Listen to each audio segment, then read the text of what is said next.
I returned from lunch to find compliance officers searching my workspace. Routine inspection, they claimed, but I knew my jealous ex-wife and her new husband had reported me. Find anything interesting? I asked calmly. Their faces went pale when they discovered something unexpected. The fluorescent lights buzzed faintly as I stepped back into the office, coffee still warm in my hand. 3 compliance officers in dark suits were combing through my workspace. Drawers pulled open, files spread across the desk, even my computer already powered on. One muttered, "Routine inspection," without looking at me. Routine? Not a chance. My gut twisted. I already knew who was behind this. I set my coffee down slowly, keeping my voice calm. Find anything interesting? I asked again, tilting my head. One officer glanced nervously at the folder in his hands. His face drained of color. The others froze, eyes wide. Then, almost in unison, they shut the folder and exchanged panicked looks. "Sir," one finally said, his voice clipped, "we need to verify something." They hadn't found what my enemies wanted them to find. They'd stumbled into something else, something even they weren't prepared for. On the screen of my computer was a folder labeled in bold caps.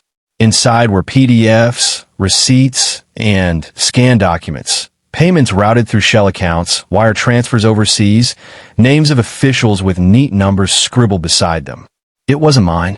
It was his. The jealous fool had been trying to frame me, planting files under my access profile. But instead of the fake evidence, the officers had uncovered his real, very illegal empire. One of the men shut the laptop and hissed, "This goes beyond you. We need to take this upstairs immediately." I almost smiled, because in that moment I knew, today wasn't the day I'd be ruined. Today was the day I learned exactly how to ruin them. The officers pulled me into a side office. One leaned in. "Listen carefully.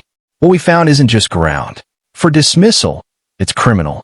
Offshore accounts, shell companies, kickbacks. And he's right in the middle of it." I crossed my arms. "And you're telling me this because—" The older officer sighed. "Because someone tried to make it look like you were the one running this. But the trail's sloppy. Every file links back to him. You're not just clear. You may be the only witness we can use to nail him." That was the moment the chessboard shifted.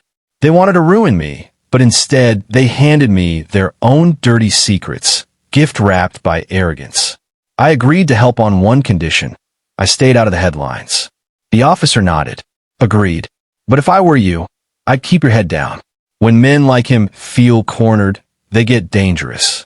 3 days later, Jessica showed up at my apartment unannounced, dressed in designer heels and oversized sunglasses. She shoved past me. "What the hell did you do?" "Daniel's accounts are frozen. The SEC is sniffing around." I leaned against the counter. Maybe the better question is, why would federal investigators be interested in his accounts in the first place? Her mask cracked for just a second. Then she sneered, "You think you're clever, but you're nothing without us." That night my phone buzzed. A message from an unknown number. "Meet me. Midnight. Pier 17. Don't bring anyone." Signed with his name. He thought he was luring me into a trap, but what he didn't know was that investigators were already listening. The fog rolled thick over the water when I arrived. He paced at the far end of the pier, trench coat collar up. "You think you could just walk away without consequences?" he growled. I kept my voice even. Funny, hearing that from the man who tried to ruin me. He leaned in, voice low. "This goes beyond reports. There's money moving you couldn't dream of. And if you don't back off, I'll make you vanish permanently." What he didn't know was every word was being recorded. I gave him a faint smile. Funny thing about the truth, it always surfaces. For the first time, his smirk faltered. Then plainclothes agents emerged from the fog, badges flashing. "You're under investigation for fraud, money laundering, and conspiracy." His jaw dropped. He jabbed a finger at me. "You set me up." I just crossed my arms. "Looks like you got sloppy." He thrashed as they cuffed him, cursing. Headlights swept the pier and Jessica leapt out, only to freeze when she saw him in chains. An agent turned to her. "Your name appears on linked accounts. We'll need to ask you some questions." Daniel barked a bitter laugh. "Don't play dumb, Jess. You told me to do it. You said it was the only way we'd get free." Her face drained of color. I stepped forward, voice sharp. "You wanted me broken and penniless. Instead, you drag yourselves into the mud. You picked the wrong man to underestimate. Tears filled her eyes as they led Daniel away. For the first time, she stood alone, her empire crumbling. I walked back down the pier, each step lighter than the last. Revenge wasn't about rage. It was about patience, precision, and timing. And tonight, everything landed exactly where it needed to. News of Daniel's arrest spread fast. Headlines splashed his mugshot across every outlet. Reporters dug up his skeletons. Jessica's reputation cracked wider each day.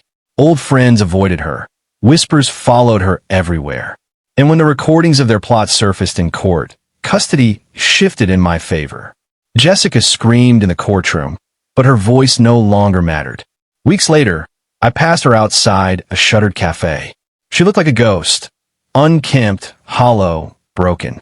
My son squeezed my hand. She doesn't scare me anymore. I kissed his head. Good, because she can't hurt us anymore. She had mocked me, underestimated me, tried to erase me. But in the end, it wasn't my fury that destroyed her. It was her own arrogance. I didn't just win back my life. I wanted stronger, freer, and cleaner than ever. Months later, I stood again. At the pier where it all began, the sunset glowing gold over the ocean. My son sat beside me, smiling, carefree in a way I hadn't seen in years. I thought about how they had laughed when I warned them they'd regret it. Now regret was all they had left. My son held up a seashell. Can we take this home? A memory of today. I slipped it into my pocket. Of course. Because today, son, we're building memories worth keeping. We walked away together, leaving the shadows of betrayal behind us. For them, regret would last forever. For us, only peace remained.